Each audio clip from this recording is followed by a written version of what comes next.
Now I would like to have insights coming in from Mr. Anil Kumar, Executive Director and CEO, Shreyans Industries Limited. So, Mr. Anil, what are your thoughts, please? Yeah, good afternoon. I represent Shreyans Industries Limited. It's basically a mid-sized paper mill. So our journey has been, as said earlier, it was started with a very old machine. In fact, it was a second-hand machine imported from Belgium way back in 79-80 with an open head box, table doors, all open system, and running at hardly 160 meters per minute. But over a period of time, we have gone on a journey where we did modernize the machine today. Today we run at about 750 meters per minute, the same machine which was 160 meters. And with almost the latest technologies in all the sections, starting from head box, the table, the press part, and similarly the stock preparation and the press and the paper, the pulp mill also. So our first experience with automation, you may say, was when we put up a QCS system way back in 1995. We were almost the first mill in the mid segment, where a QCS system supplied by Walmart Canada was put up. And what I am trying to say is that we did take smaller steps, but the benefits were immense, and which encourage us to go on step by step to reach a stage where most of the systems are automated today, right from stock preparation till my paper machine calendar or the co-preel.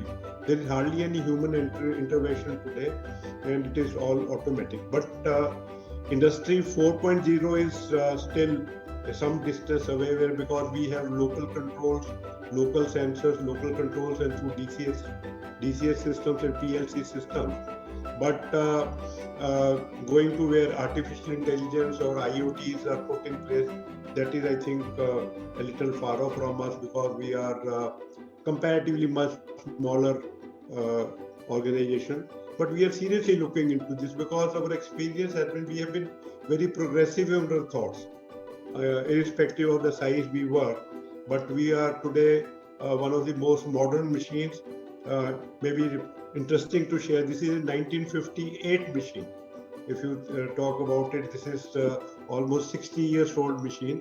But today the features are comparable to a very good latest machine in all the things, starting from a hydraulic hydraulic head box with the cross direction controls, state of art table, a shoe press, closed drawers, and then heated calendars and everything. It is a lovely machine today. And as I said, from starting from 30 tons, we produce about 160, 170 tons per day from the same machine.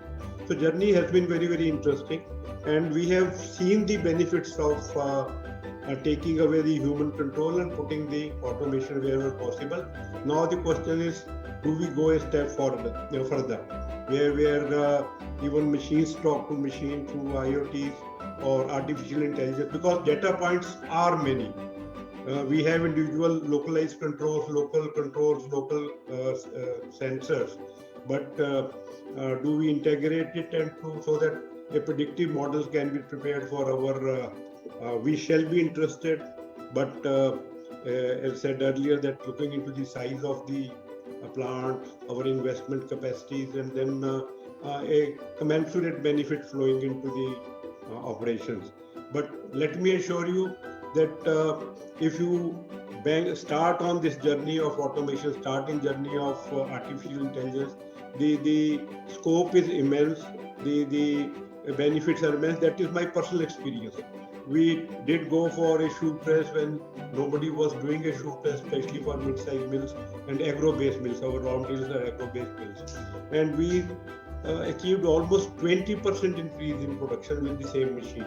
Single equipment, modern equipment gave us 20% increase, which was much beyond my expectations also.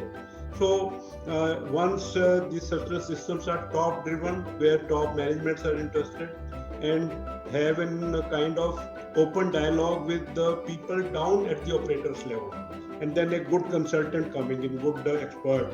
Mariana put it very nicely with her experiences, where and Kamaldeep also, a kind of pilot kind of a model where the benefits become very, very seeable. People can visualize that these are. See, I remember that we had the manual accounting all throughout, and once we went in for ERP system, everybody resisted it because said no, nothing can be done. We are very happy whatever we are doing today. And I being at the top, I said nothing doing. I also don't know what ERP is, but I don't know everybody else is doing it. It must be good. Otherwise, it would have failed long time back. So if we go with this belief that similar things have been tried, have worked, and go with that kind of belief in you and see, percolate that belief down to the operator's level, these systems do work, and we do look forward to that, maybe through you, maybe some other partners, but yes, there is a journey worth taking. Thank you so much. That was my take on this. Thank you, Mr. Anil. Great insights, great thoughts. So anybody on Mr. Anil thoughts, anybody would like to add? Praveen, you like to share your views on Mr. Anil Kumar's insight? I think one of the important aspects Mr. Anil Kumar touched upon, starting up small and, making the things. We've been seeing from our customers' journey, it take about a smaller portion of work and then, really looking at making the overall thing automated. And then one of the things even Mr. Mukul Marwah touched about is about automation part of it, whether, we do have automation at all layers. I think that's the scenario for everyone. Even in fact, if we take an example of ITC, they also have the same situation that everything is not automated. So probably, there could be a hybrid way of looking at making things automated, working manual, and very important point which Mr. Anil Kumar talked about is about how do we really transform the people who are going to use this. The operations team, making them aware about the importance, how it is going to help them in their day-to-day operations, how it is going to really make them more effective and efficient in the overall working. That's kind of an experience Amilek only talks about. Thanks, Mr. Yeah. Thank you. Speaking of the people, I mean, there is a need for reskilling, right? To providing new skills to the people that are already in the mills. But I wonder, and I haven't had the opportunity to visit the mills in India, but I wonder if, you're going through the same generational change that the mills in Europe and the mills in North America are having. And that's an honest question. Is that an issue? My feeling is that people are willing to learn. People may be illiterate, but they are not idiots really. They are quite wise. Education, I am talking about the operator level. They may not be very literate in their outlook, but they are not idiots. They are very, very knowledgeable. If we go through digital journey of the country, India, we are talking about a big digital change. Even at rural level, they may be illiterate, but they have adapted to digitalization very, very fast.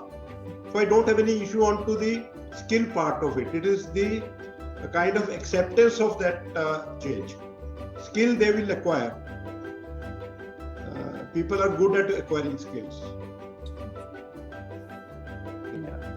I would just like to add, it's the acceptance of change and probably the knowledge of what is the right thing to do. The exposure to new technologies, tools, IoT platform, all that put together. But yes, as Mr. Anil Kumar is saying that people are willing to adopt new things. Actually, we have seen that people are very enthusiastic, Mariana, to get into new technologies, new. In India, that is probably the culture. You say it is an IT hub. Everyone try to do something new. That okay, let's get on to that. We are talking about Industry 4.0, AI, ML. We want to get into that, understand how this technology works, what benefit it brings on the table. I use this in my organization. So we've seen a lot of people who are quite interested in these areas. That is excellent, because then that means you have that cultural advantage. You don't have people resisting to the change. So that is fantastic.